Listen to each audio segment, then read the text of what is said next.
제8장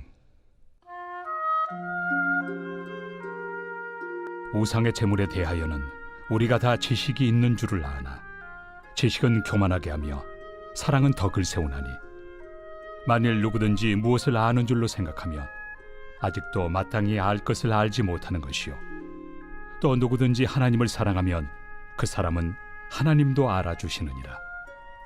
그러므로 우상의 제물을 먹는 일에 대하여는 우리가 우상은 세상에 아무것도 아니며 또한 하나님은 한 분밖에 없는 줄 아노라. 비록 하늘에나 땅에나 신이라 불리는 자가 있어 많은 신과 많은 주가 있으나 그러나 우리에게는 한 하나님 곧 아버지가 계시니 만물이 그에게서 났고 우리도 그를 위하여 있고 또한 한 주 예수 그리스도께서 계시니 만물이 그로 말미암고 우리도 그로 말미암아 있느니라. 그러나 이 지식은 모든 사람에게 있는 것은 아니므로 어떤 이들은 지금까지 우상에 대한 습관이 있어 우상의 제물로 알고 먹는 거로 그들의 양심이 약하여지고 더러워지느니라. 음식은 우리를 하나님 앞에 내세우지 못하나니 우리가 먹지 않는다고 해서 더 못 사는 것도 아니고 먹는다고 해서 더 잘 사는 것도 아니니라. 그런즉 너희의 자유가 믿음이 약한 자들에게 걸려 넘어지게 하는 것이 되지 않도록 조심하라. 지식 있는 네가 우상의 집에 앉아 먹는 것을 누구든지 보면 그 믿음이 약한 자들의 양심이 담력을 얻어 우상의 제물을 먹게 되지 않겠느냐. 그러면 내 지식으로 그 믿음이 약한 자가 멸망하나니 그는 그리스도께서 위하여 죽으신 형제라. 이같이 너희가 형제에게 죄를 지어 그 약한 양심을 상하게 하는 것이 곧 그리스도에게 죄를 짓는 것이니라. 그러므로 만일 음식이 내 형제를 실족하게 한다면 나는 영원히 고기를 먹지 아니하여 내 형제를 실족하지 않게 하리라.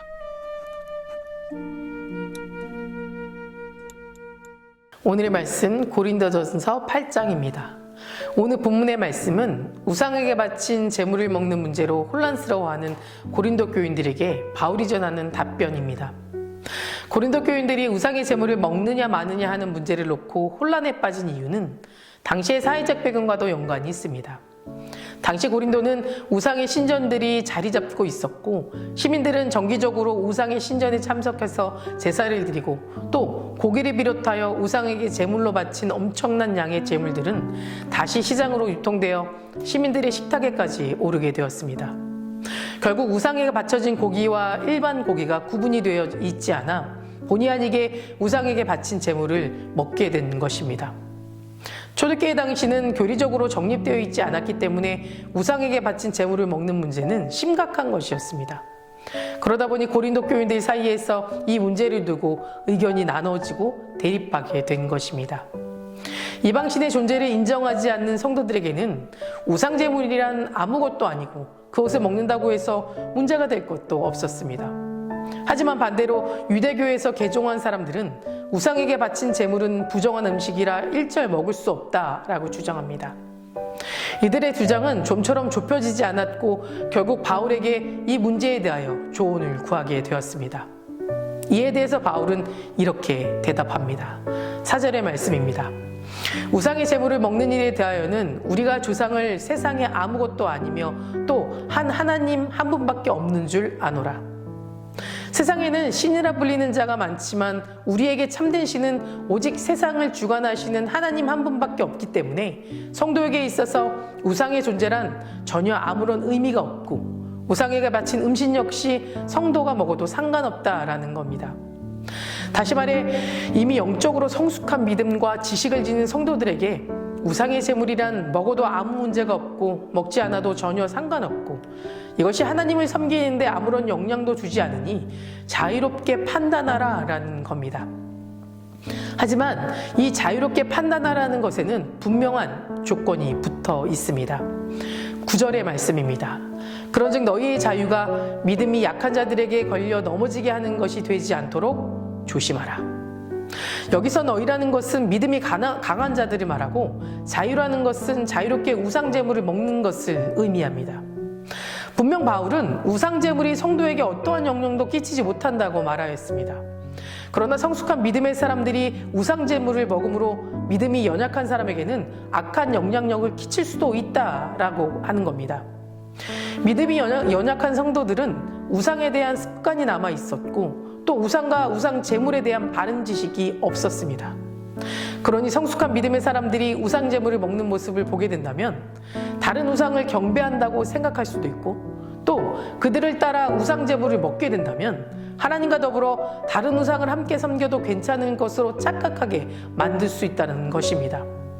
그러니 우상과 타협하는 죄를 짓게 만들고 또 그들을 실족하게 만들지 않도록 조심해서 행동하라는 겁니다.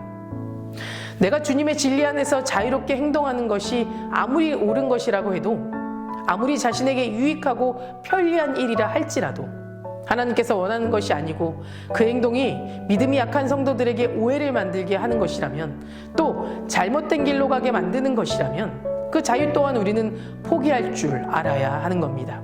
사도 바울은 본문의 마지막에 만일 음식이 내 형제를 실족하게 한다면 나는 영원히 고기를 먹지 아니하여 내 형제를 실족하게 않게 하리라 라고 고백하였습니다. 이 고백에는 형제를 사랑하는 바울의 마음이 그대로 느껴집니다. 어쩌면 이 고백이 바울이 고린도 교인들에게 전하고 싶은 진짜 메시지가 아니었을까요? 지금 너희들이 갈등하고 있는 우상 제물을 먹는 문제가 중요한 것이 아니다. 너희에게는 형제를 사랑하는 마음이 빠져 있고 지식이 먼저 앞서 있으니 이 사랑을 먼저 행하라 라고 말입니다. 바울의 이 마음을 더 정확하게 확인할 수 있는 것은 본문의 처음을 이렇게 시작했다는 것에서 알 수 있습니다. 1절의 말씀입니다. 우상의 제물에 대하여는 우리가 다 지식이 있는 줄을 아나 지식은 교만하게 하며 사랑은 덕을 세우나니. 그들에게는 우상의 제물에 대한 지식은 있어도 형제를 사랑하는 마음은 없었습니다. 그들은 다만 교만하게 자기들의 지식을 뽐낼 뿐이었습니다. 뿐만 아니라 그들은 지식을 내세워 믿음이 연약한 성도들을 실족시켰고 우상에게 바쳐진 제물은 먹지 말아야 한다고 주장하는 교인들과 갈등까지 일으켰습니다. 이처럼 사랑이 없는 지식은 교만일 뿐입니다. 그러므로 우리들은 하나님을 사랑하고 이웃을 내 몸처럼 사랑하라는 그리스도의 계명을 지식으로 삼고 살아가야 합니다. 사랑은 지식보다 우월합니다. 바울은 하나님을 사랑하면 그 사람은 하나님도 알아주시니라 라고 말하였습니다. 우리에게 하나님께서 알아주는 사람이 되는 것처럼 중요한 것은 없습니다. 바울은 지금 사랑 없이 지식만을 자랑하며 그것으로 믿음이 연약한 형제들을 실족하게 하려는 사람들에게 지식보다 사랑을 먼저 배우라고 말해주는 것입니다. 물론 우리에게는 바른 길로 행할 수 있는 하나님을 아는 지식이 필요합니다. 하지만 그것보다 더 중요한 것이 사랑이라는 겁니다. 사랑이 없고 지식만 있으면 그것은 사람으로 교만하게 빠지게 할 수 있고 다른 사람을 비판하게 만들 수 있습니다. 그러나 사랑은 남을 비판하지 않습니다. 자랑하지도 않습니다. 교만하지도 않습니다. 그리고 하나님께서 그 사랑으로 참된 지식에 이르게 하신다는 겁니다. 그러므로 우리는 지식을 얻기 위해 노력해야 하지만 무엇보다 먼저 사랑의 마음을 가져야 합니다. 사랑하는 성도 여러분, 고린도 교회에서 발생한 우상 제물에 먹는 문제에는 사랑이 없어서 시작되었습니다. 우리 삶 속에서 일어나는 대부분의 문제도 사랑이 없거나 부족해서 시작합니다. 우리는 늘 서로 사랑하자고 말합니다. 그러나 사랑의 마음이 없어서 늘 갈등하고 다투는 겁니다. 그러니 우리 안에 사랑을 달라고 기도하시기 바랍니다.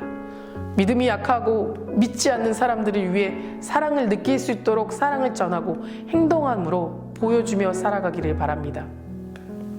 그렇게 할 때 이 나라에 그리스도의 몸된 교회가 온전히 세워지게 되고 우리 또한 이 땅에서 천국의 기쁨을 누리게 될 줄 확신합니다. 다 같이 기도하시겠습니다. 오늘은 금요일입니다. 금요일의 공동기도 제목은 환우분들을 위해서 함께 기도하겠습니다.